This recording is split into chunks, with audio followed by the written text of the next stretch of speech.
Now in this video we're going to apply some shading to these slabs, similar to what we did in previous videos, but we'll take it a little further. We're going to be using the smooth render, and we need to switch backwards and forwards between the smooth render and the wireframe. Now it's a little tedious to keep using this tool to do that.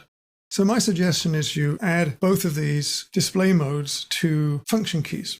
And I'm going to show you what I've done. Workspaces, function keys.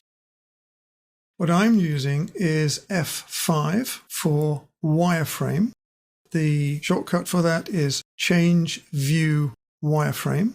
And I'm using F6 for change view smooth. So now I can switch back between wireframe and smooth very quickly. I already have the F4 to rotate view from cursor. So if you want to do that, go right ahead.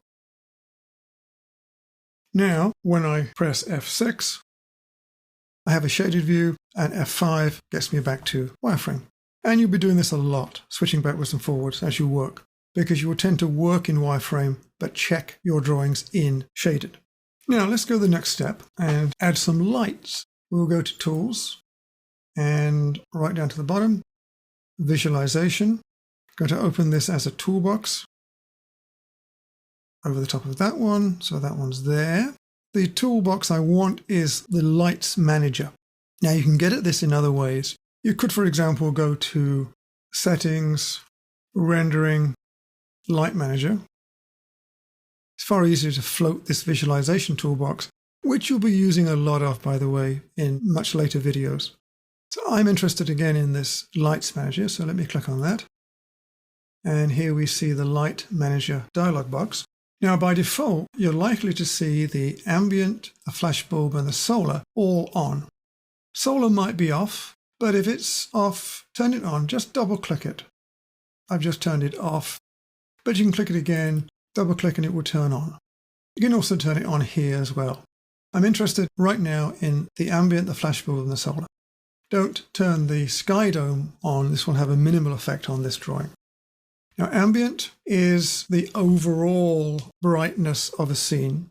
It's light coming in from the surroundings of the scene. A bit like standing outside, the light that you see is essentially ambient light, unless you're looking at sunlight directly. Flash bulb is what it sounds like, it's the flash bulb of the camera. And solar is sunlight, which we can control quite nicely. So start with ambient. We need to change the view to shaded, so F6 at my keyboard. And what I'm going to do, select everything, change the color. And now have a yellow dog. We can now experiment with the lighting here. On its own, I can change the values with the slider. And you won't see great changes at this point. Flash bulb, same thing. You won't see massive changes on its own. But if I turn solar off and go back to ambient, and you'll start to see some significant changes in how this thing looks.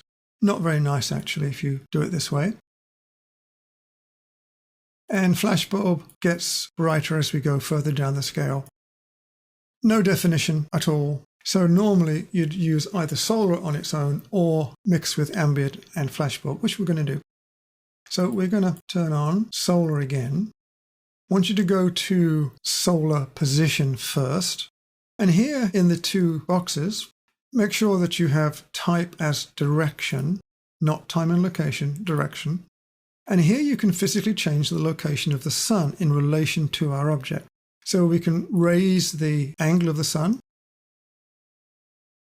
And we can change the location of the sun in terms of angle. And as you change, you should see changes happening in the drawing as the sun is rotated around the object.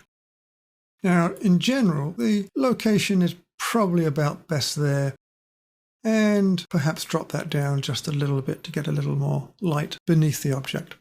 The small view window down below gives you an indication of the sun effect, although it's not particularly effective.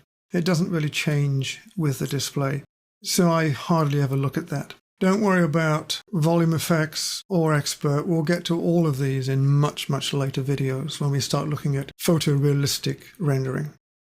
Up here we have a slider for the intensity of the sun, which we can change, but it doesn't have a huge effect on our drawing because of the other two inputs. Last thing to look at is the brightness, which is an overall view brightness. It's not actually a light, it merely changes the brightness of the view.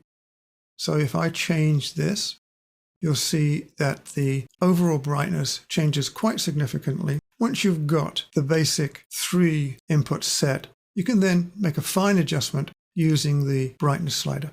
So please experiment with the lighting settings. Please experiment with placing more slab solids.